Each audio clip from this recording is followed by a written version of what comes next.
Hello and good morning everybody. मैं हूं आपके साथ वैशाली गोकिया और आपका स्वागत करती हूं हमारे चैनल पर। आप देख रहे हैं खबरें फटाफट। तो दोस्तों, सुबह की शुरुआत करते हैं दिन भर की सारी खबरों के साथ। तो दोस्तों, आप तो जानते ही हैं कि हाल फिलहाल में क्या कुछ चल रहा है। देश में फिलहाल देश की सुरक्षा सबसे ज्यादा महत्वपूर्ण है और इसे लेकर लगातार काम भी किया जा रहा है। साथ ही साथ कोरोना वायरस और उसकी वैक्सीन का लोगों तक पहुंचना हर किसी के लिए काफी अहमियत रखता है।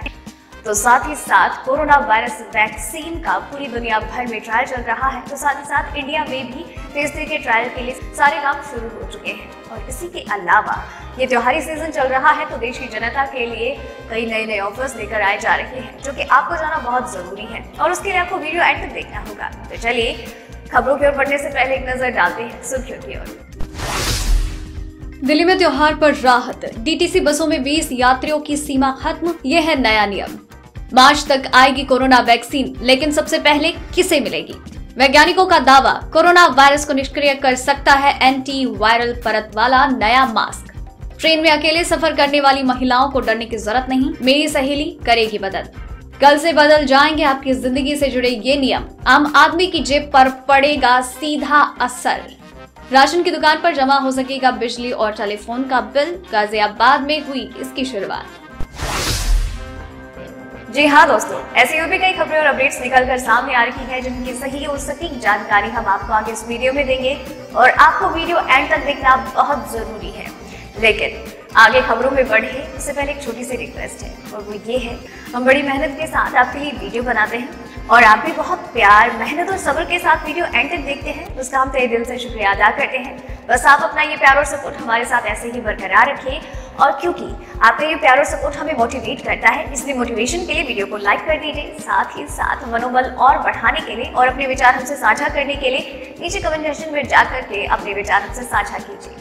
चलिए ज्यादा वक्त बर्बाद नहीं करेंगे बातों में, खबरों की ओर बढ़ते हैं और एक एक करके जान लेते हैं सारी खबरों के बारे में। देश में कोरोना वायरस के नए केस में थोड़ी राहत जरूर मिली है, लेकिन पिछले 24 घंटों में आए नए केस के बाद देश में कोरोना संक्रमित मरीजों की संख्या 81 लाख के पार हो गई। स्वास्थ्य मंत्रालय के आंकड़ों के अनुसार पिछले 24 घंटे में कोरोना के 48,268 नए मामले सामने आए हैं, जबकि 551 लोगों ने अपनी जान गंवा दी है। पिछले 24 घंटे में कोरोना के नए केस आने के बाद देश में कोरोना संक्रमित मरीजों की संख्या 81,37,119 हो गई है। स्वास्थ्य मंत्रालय के अनुसार देश में अब तक 74,32,829 रिकवर हो चुके हैं, जबकि देश के अलग अलग अस्पतालों में 5,82,649 एक्टिव केस हैं। चलिए बढ़ते हैं अगली खबर की ओर। प्रधानमंत्री नरेंद्र मोदी ने गुजरात दौरे के दूसरे दिन कल सरदार वल्लभ भाई पटेल की जयंती पर केवड़िया से बातचीत करते हुए पुलवामा हमले को लेकर पाकिस्तान के संसद में हुए कबूलनामे को लेकर विपक्ष पर निशाना साधा। प्रधानमंत्री मोदी ने देश के राजनीतिक दलों के देश विरोधी ताकतों के हाथों में न होने की अपील की। पीएम ने कहा, आज यहाँ जब मैं अर्धसैनिक बलों की परेड देख रहा था तो मन में एक और तस्वीर थी। ये तस्वीर थी पुलवामा हमले की। देश कभी भूल नहीं सकता कि जब अपने वीर बेटों के जाने से पूरा देश दुखी था, तब कुछ लोग उस दुख के समय में शामिल नहीं थे। वो पुलवामा हमले में अपना राजनीतिक स्वार्थ देख रहे थे। पीएम ने कहा, देश भूल नहीं सकता कि तब कैसी कैसी बातें कही गई, कैसे कैसे बयान दिए गए। देश भूल नहीं सकता कि जब देश पर इतना बड़ा घाव लगा था, तब स्वार्थ और अहंकार में मेरी भक्ति राजनीति कितने चरम पर थी। चलिए बढ़ते हैं अगली खबर पर। राजधानी दिल्ली में बढ़ते कोरोना मरीजों के बीच दिल्ली सरकार ने त्योहारों को देखते हुए लोगों को राहत दी है। सरकार ने डीटीसी बसों में 20 यात्रियों की सीमा को खत्म कर दिया। साथ ही हर सीट पर यात्रियों को सफर करने की अनुमति दी। हालांकि बसों में सफर करने के दौरान मास्क पहनना अनिवार्य होगा। बता दें कि कोरोना काल के दौरान दिल्ली सरकार ने डीटीसी बसों में यात्रियों की संख्या को सीमित कर दिया और सिर्फ 20 लोगों को ही जाने की अनुमति थी, जिसे अब समाप्त कर दिया गया। नए आदेश के अनुसार अब डीटीसी बस में और क्लस्टर बसों में जितनी सीटें हैं उतनी यात्री सफर कर सकते हैं। चलिए बढ़ते हैं अगली खबर की ओर।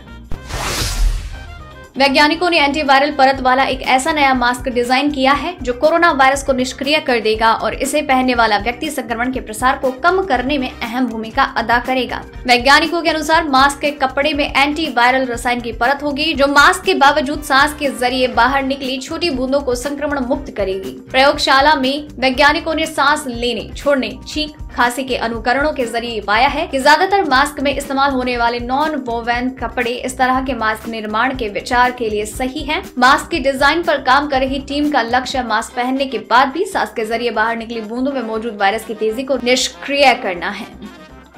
चलिए बढ़ते हैं अगली खबर की ओर।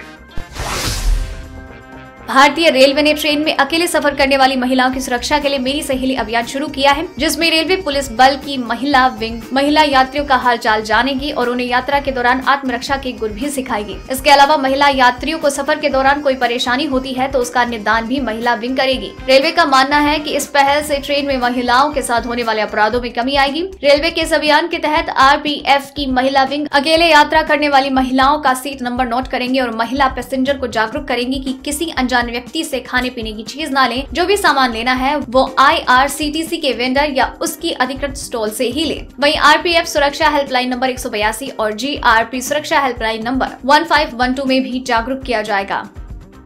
चलिए बढ़ते हैं अगली खबर की ओर। कोरोना की वैक्सीन को लेकर तमाम तरह की चर्चा है। 3 वैक्सीन के ट्रायल फाइनल स्टेज में चल रहे हैं। कहा जा रहा है कि इस साल दिसंबर से लेकर अगले साल मार्च तक के बीच वैक्सीन आ सकती है, लेकिन वैक्सीन के तैयार हो जाने पर आखिर किस तरह इसे लोगों तक मुहैया किया जाएगा, इस पर भी जोर शोर से काम हो रहा है। सभी राज्य अपने यहाँ पर ये लिस्ट तैयार कर रहे हैं कि सबसे पहले वैक्सीन किसे दी जाए। साथ ही इंफ्रास्ट्रक्चर की भी समीक्षा हो रही है। कोशिश है कि दिसंबर अंत तक सभी लोगों का पूरा ब्यौरा जुटा लिया जाए। बाद में सभी के लिए वैक्सीनेशन का कार्यक्रम शुरू होगा। वैक्सीन के वितरण के लिए आधार नंबर से जुड़ा डिजिटल डेटाबेस तैयार किया जा रहा है। इलेक्ट्रॉनिक वैक्सीनेशन इंटेलिजेंस नेटवर्क से ट्रैकिंग की जा रही है। लोगों का डेटाबेस भी बाद में इसी नेटवर्क पर जोड़ा जाएगा। डेटाबेस तैयार होने के बाद वैक्सीनेशन की तारीख, समय, लोकेशन का भी मैसेज आएगा। इस डेटाबेस की खास बात यह है कि वैक्सीनेशन पूरा होने पर इसका सर्टिफिकेट भी मिलेगा। किसे वैक्सीन दिया, उसका असर क्या रहा, ये सब डेटा ट्रैक होगा। ग्रामीण इलाकों में पंचायती राज विभाग की मदद ली जाएगी। दोस्तों, अगर आप सोच रहे हैं कि खबरें खत्म हो गई है तो ऐसा बिल्कुल भी नहीं है। आगे खबरें और भी बाकी है जिनके बारे में आपको जानना बहुत जरूरी है, क्योंकि ये आपके फायदे के लिए ही है। तो चलिए बढ़ते हैं आगे, जानते हैं कि क्या चल रहा है मौसम का हाल और क्या है पेट्रोल डीजल के दाम। आसमान छू रही सब्जियों की कीमत गरीबों की थाली से हो रही दूर। जी हाँ, टमाटर और प्याज की खरीदारी तो आम आदमी के बूते की बात नहीं रह गई है। बाजार में इस समय प्याज की कीमत 80 के पार है तो टमाटर भी 50 से 60 रुपए प्रति किलो है। यूं कहे कि प्याज आज के दिनों में सेब के भाव में बिक रहा है। अन्य हरी सब्जियां भी 40 रुपए प्रति किलो से कम नहीं है। फूल गोभी तक 30 से 35 रुपए पे है। ऐसे में गरीब तो गरीब, मध्यम वर्ग के लिए भी हरी सब्जी खरीदना आसान बात नहीं है। बाजार में भिंडी, गोभी, करेला, सेम सहित हरी सब्जियां 40 रुपए प्रति किलो में बिक रही है। हालांकि मोदी सरकार आलू की घरेलू आपूर्ति बढ़ाने और कीमतों पर काबू करने के लिए भूटान से 30,000 टन आलू का आयात करने जा रही है। आज भी भारतीय तेल कंपनियों ने कोई बदलाव नहीं किया है, यानी कि पिछले 1 महीने से ईंधन के भाव जिसके तस है। दिल्ली में पेट्रोल 81.06 और डीजल 70.46, मुंबई में पेट्रोल 87.74 और डीजल 76.86, कोलकाता में पेट्रोल 82.59 और डीजल 73.99 और चेन्नई में पेट्रोल 84.14 और डीजल 75.95 रुपए प्रति लीटर है।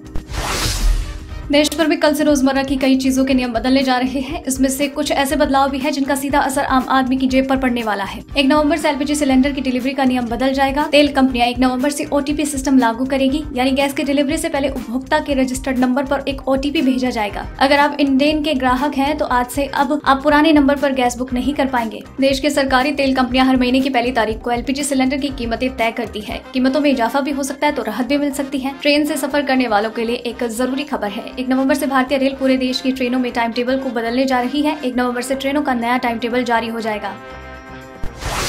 1 नवंबर यानी रविवार से रसोई गैस के सिलेंडर से लेकर ट्रेनों में टाइम टेबल तक बदलने वाला है। ऐसे में अगर इन पर ध्यान नहीं दिया तो आपको नुकसान हो सकता है। वहीं 1 नवंबर से SBI भी कुछ नियमों में बदलाव करने जा रहा है। SBI के बचत खातों में कम ब्याज मिलेगा। अब 1 नवंबर से जिन सेविंग्स बैंक अकाउंट में 1 लाख रुपए तक की राशि जमा है उन पर ब्याज की दर 0.25% घटकर 3.25% रह जाएगी, जबकि 1 लाख रुपए से ज्यादा की जमा पर अब रेपो रेट के अनुसार ब्याज मिलेगा।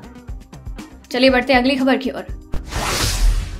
अब राशन की दुकान पर बिजली या टेलीफोन का बिल उपभोक्ता जमा कर सकते हैं। इसकी शुरुआत गाजियाबाद में कर दी गई है। इस योजना के चलते जहां एक तरफ उपभोक्ता बिजली घर पर लगने वाली लंबी लाइन से बच पाएंगे, वहीं वो समय पर भी भुगतान कर पाएंगे। उधर जिस राशन की दुकान पर भुगतान किया जा रहा है उस राशन डीलर को भी कमीशन मिलेगा। इसकी पूरी तैयारी गाजियाबाद प्रशासन ने कर ली है। कोरोना से जंग लड़ने में भी ये कारगर होगा, जिसके चलते अब सभी उपभोक्ता को राशन डीलर के यहीं पर ही बिजली और टेलीफोन का भुगतान कर पाएंगे और इसके लिए राशन डीलर्स को दी गई अंगूठा लगाने वाली मशीन के अंदर इस राशन का सॉफ्टवेयर डाला जाएगा।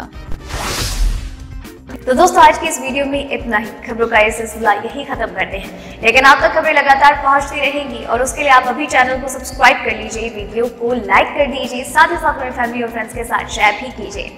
इसके अलावा अगर वीडियो एंड तक देखा है तो मेक श्योर कि आप अपना नाम मेंशन करें और साथ ही अपने विचार से साझा जरूर करें। धन्यवाद।